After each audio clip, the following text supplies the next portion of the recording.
To make a function truly reusable, it needs to accept inputs and generate outputs. We're going to talk now about some vocabulary that you've heard me using, things like parameters and arguments and returning. These are all critical concepts with functions. So now that you know how to define a function and how to invoke a function, let's make them a little more useful by giving them the ability to accept input and to generate output. First, we're going to define a function to greet a crew member, but we're going to make it to where we can greet somebody with any name as long as we provide the name to that function.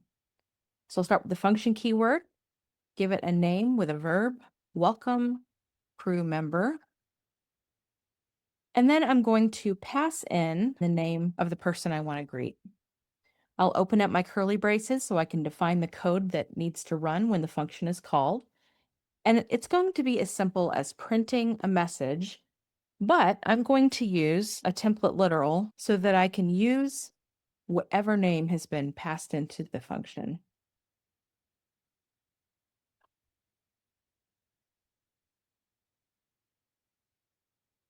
So now that we've defined it, we need to invoke it. Let's use it twice and let's provide a different name each time and see what is printed in the console. So I'll call welcome crew member and I'll pass in Holden.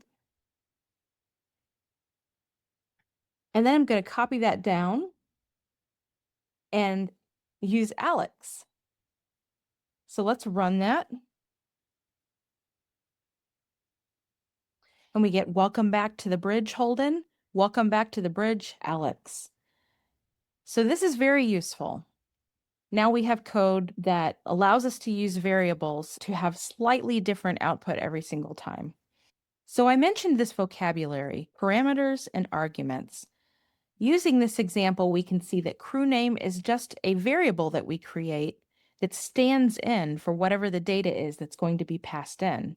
That is a parameter. It's part of the definition of the function.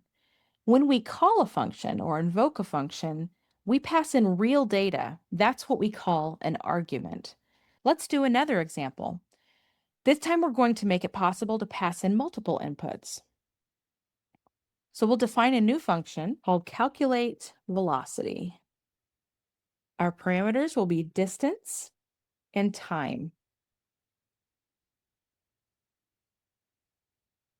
We can create the calculation itself and just say speed is distance divided by time. But I'm not going to do anything with the speed other than print it. And I actually want to have a little bit of an initial message too. So let's start with the values that are passed in. We'll say calculating speed for distance, meters over time, seconds. Then we calculate it, and now we print the result.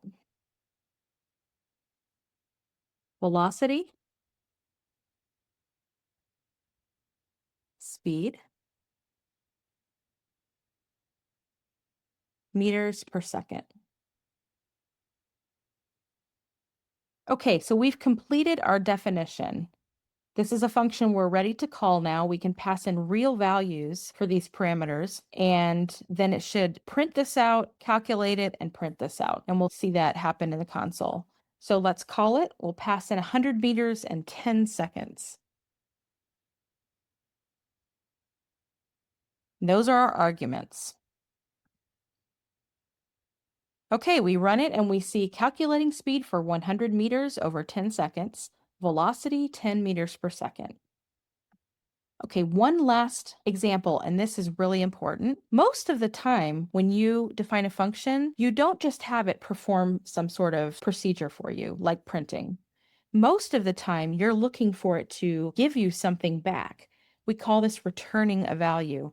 You've heard me use this before when we talk about evaluating an expression or calling some method for arrays or strings, and it returns a value.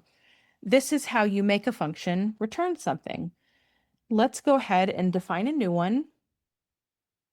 This function, synthesize water reaction mass. allows us to pass in hydrogen in tons, metric tons specifically. And the code we want to execute is to first do the calculation. So we'll create a variable here, let water compound be the hydrogen plus the oxygen.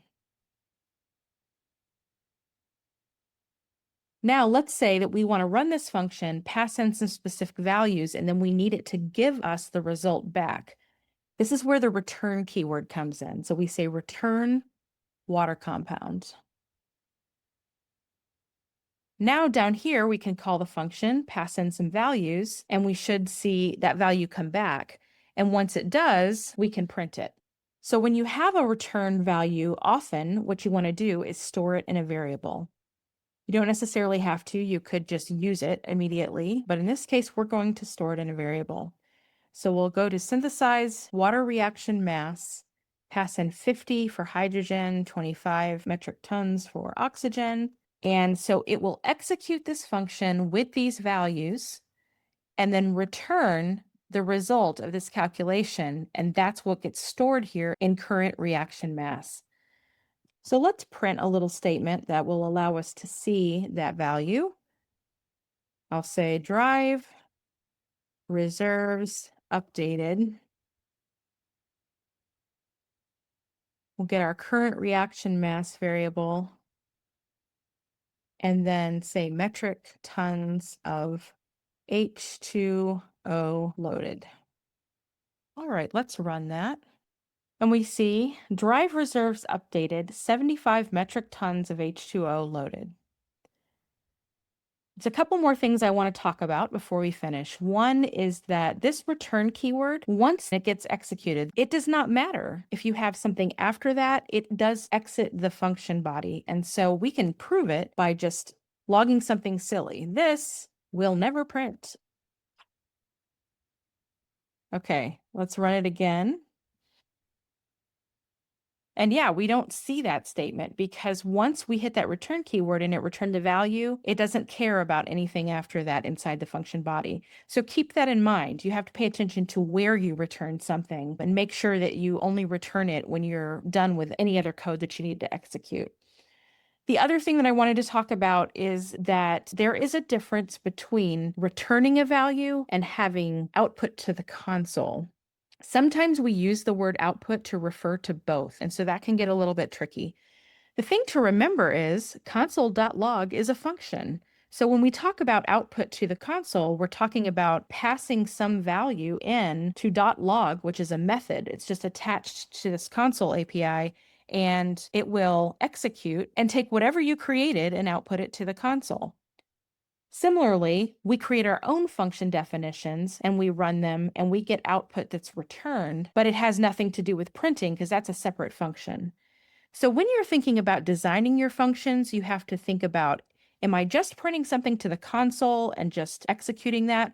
Or do I actually need to return a value that I could then do something with, like we did here, by storing it in this variable and using it in a sentence? Okay, I'm going to make a quick commit here. Completed input output demo. Let's take a look at your practice. You're going to be able to declare some functions. It tells you which parameters you need, what to define inside, and whether or not you need to return something.